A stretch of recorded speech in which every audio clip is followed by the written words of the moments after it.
Serahkan ya berupa dokumen ijazah dan ini tanda terimanya, kok suratnya lengkap UD Sentoso Sel yang alamatnya jelas, ya kan? Kalau mereka bukan karyawannya, kenapa kok ada surat terima yang dikeluarkan oleh perusahaannya dia, ya kan?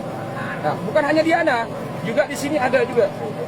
Ini Ahmad, ada tanda tangannya Diana ya? Tanda tangan. Jadi terkait masalah ini. Diduga tadi seperti yang kami hubungi teman-teman mantan karyawan Mbak Dewi yang domisilinya di Malang, untuk mendapatkan ijazahnya kembali dia harus membayar sebesar 2 juta dan ini bukti transfer sangat jelas beritanya. Alasannya untuk apa mas? 2 juta itu mas? 2 juta untuk pengembalian ijazah. Ini jelas. Berarti saat mereka kerja ijazahnya ditahan gitu ya? Pertama berdasarkan pengakuan dari mantan karyawan atas nama Mbak Dewi, dia pertama kerja itu langsung diterima dengan jaminan KTP selama 2 hari. Setelah 2 hari dia harus menukar ijazahnya. Ijazah asli itu ya? Ijazah asli. Nah, untuk dia keluar dia harus membayar sebesar 2 juta ini. Jelas. Apa dari owner untuk menahan Katanya ijazah itu sudah kesepakatan alias terikat kontrak katanya. Nah, tapi ketika kami minta kontraknya tidak pernah diberikan. Dan kalau Mbak Diana bilang tidak pernah dipanggil oleh Disnaker, kami bantah hari ini sebagai warga kota Surabaya dengan bukti otentik. Dan ini mungkin tidak pernah diketahui oleh rekan-rekan. Ini adalah bukti bahwa teman-teman Disnaker pernah mengirim surat kepada perusahaan tersebut untuk melakukan panggilan dinas dan panggilan klarifikasi.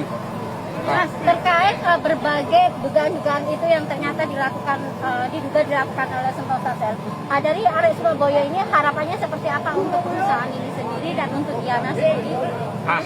Harapan kami semoga ijazah yang sudah ditahan itu segera dikembalikan kepada yang berhak, yang pertama. Yang kedua, tolong Ibu Diana kalau mau melakukan permintaan maaf harus dari dalam lubuk hati, jangan setengah-tengah, apalagi dia pada saat pembacaan permintaan maaf melihat HP.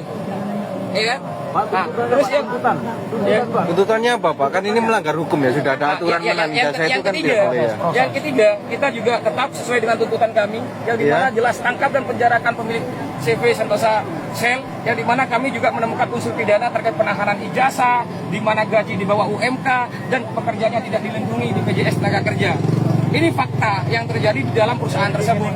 Ini harus kami ungkapkan. Ada 3 pelanggaran artinya ya? Sebenarnya kalau kita mau kaji lagi, bukan hanya 3 pelanggaran Pak. Kan perizinannya juga harus diperjelas. Dia pernah menyampaikan di beberapa pemberitaan bahwa dia adalah perizinannya adalah CV, tapi pada faktanya kop suratnya masih UD. Kalau memang dia CV, kenapa kop suratnya pakai UD? Jangan-jangan atau